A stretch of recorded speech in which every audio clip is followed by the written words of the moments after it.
Om Sri Sai Ram. Dhyana Vahini Chapter-05.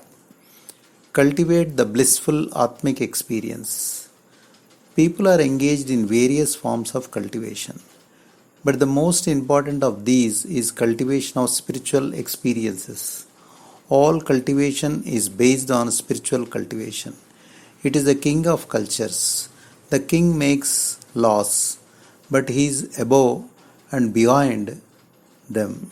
So too, all rules and laws, all distinctions of right and wrong, of sin and virtue, of joy and sorrow, affect only the individual soul, Jivi, that attaches importance to the inexperienced mind, Manas, and intellect, Buddhi, and not to the Atma. So, cultivation of the Atmic experience, which is pure, convincing, and self transcending, is essential for all. It is also easy for the Atma is as the mother of all, and hearkening to the Atma is like the child hearkening to the mother. Everyone is competent to have that experience. In fact, it is everyone's right to have it. That is why the Atmic discipline is being treated by me as so important. The primary qualifications. The Atma is also known as Brahman. So, learning the Atmic knowledge or Brahman knowledge, Atma Vidya, is to be considered as the objective by every student. Such students have to earn some primary qualifications. Then only do they deserve the status of studentship. These qualifications are discrimination, viveka, renunciation, vairagya, and the 6 qualities that constitute a good character. Aspirants who have these qualifications can hope to attain the Atma with confidence and without much difficulty. Lead a dharmic life.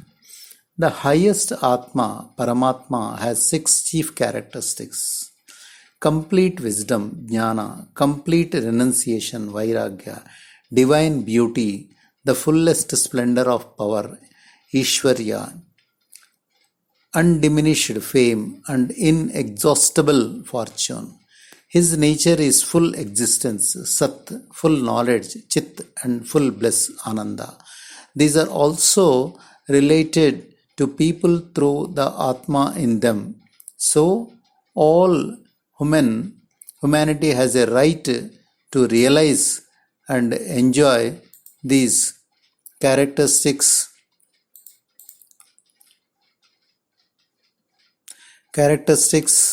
and this nature. This is its ordained duty. The trivial of the world today is due to people not performing this ordained duty. In daily life, the common person acts quite contrary to the dictates of the Dharma.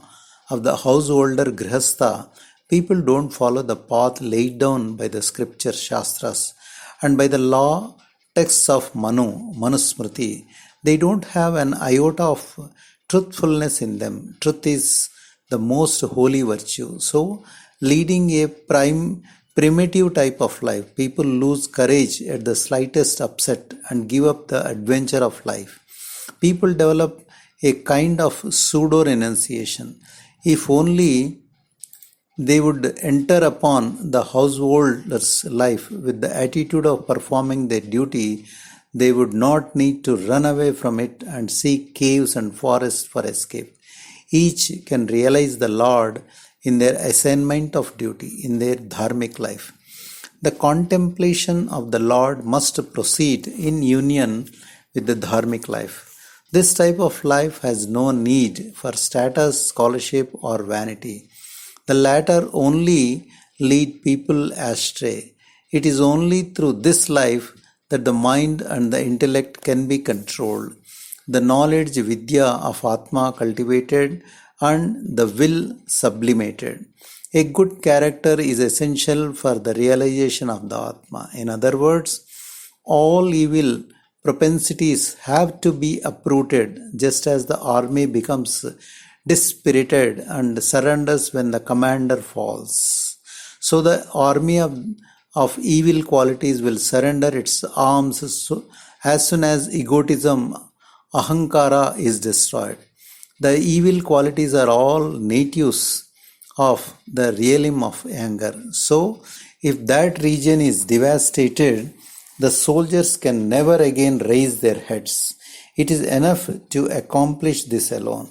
For what can commander egotism achieve without a single soldier to march under his orders? So, all efforts must be directed to destroy the realm of anger so that no commander can venture to let loose the hounds of war.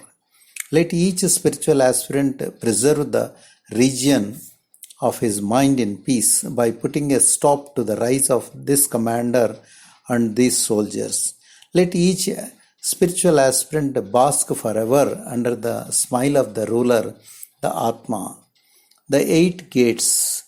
The destruction of the modifications and agitations of the mind is the prerequisite for getting an audience with that ruler. His reception hall has 8 gates through which one has to pass for the audience. Control of the inner senses, control of the outer senses, sitting posture, breath control, mind control, concentration, meditation, and super consciousness, yama, niyama, asana, pranayama, pratyahara, dharana, dhyana, and samadhi. Of these 8 gates, meditation is the 7th and super consciousness is the 8th. Meditation is the royal road to super consciousness. After the mind has been brought under control by these 8 disciplines, the will can easily be developed. The will is the nature of the Lord. It is also referred to as the Lord's ordinance. The Lord, by mere willing, can do anything immediately and easily, but one cannot realize this will as soon as it is entertained. The power of the will is the deciding factor. The will is generally not so overpoweringly strong. When one achieves that power, one gets something equal to the power of the Lord. That is the meaning of merger, laya. Such merger is made possible through meditation, dhyana. Wish versus will. Some people use wish and will as if there was no difference between the two. This is very wrong. The wish is related to the tendencies, vasanas, embedded in the mind, manasa. The will is related to the fundamental character of Atma. Wish means the craving to get something. Will is the determination to acquire it. Both wish and will are based on the moral culture of the individual. Once the Atma is cultivated, they can be sublimated accordingly. But if they are cultivated without the Atmic point of view, the faults and failings of the mind will get mixed up with what is wished for and willed for. Take it step by step. The lower step can be seen from the higher step, not the higher step from the lower. So, one should strive to go step by step, higher and higher. In other words, from the culture to the Atma, culture of the Atma to the culture of the will, and thence the culture of the moral conduct. Then the enjoyment of the bliss of the Atma becomes quite easy and natural.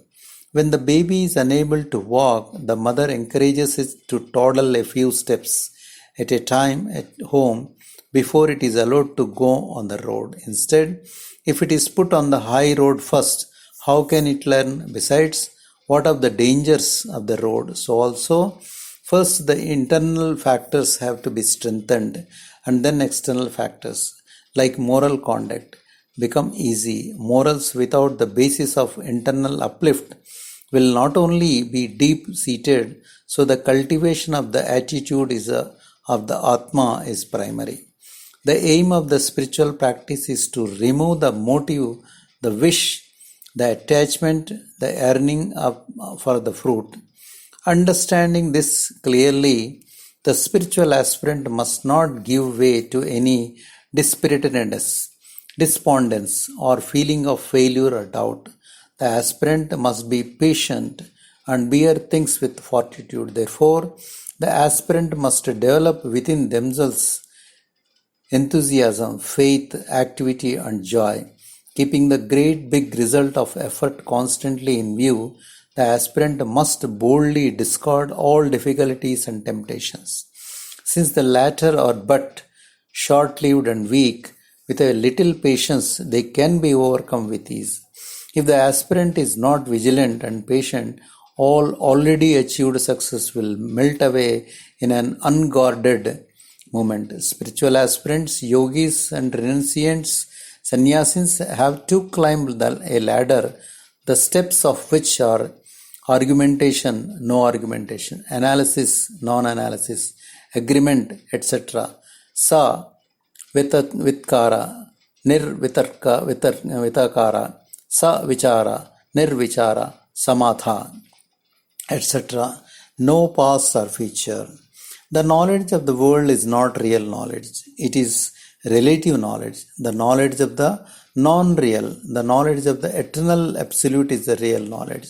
It is acquired by meditation. The fire of meditation and yoga will reduce the sapless activities of the mind, manas, to ashes. Immediately thereafter, the knowledge, jnana of the real will flash. It will shine with undiminished effulgence. Its light will never go out. For those established in this real knowledge, there is no past and future. All ages are in the present, in the actual moment of experience. Clean and feed the mind.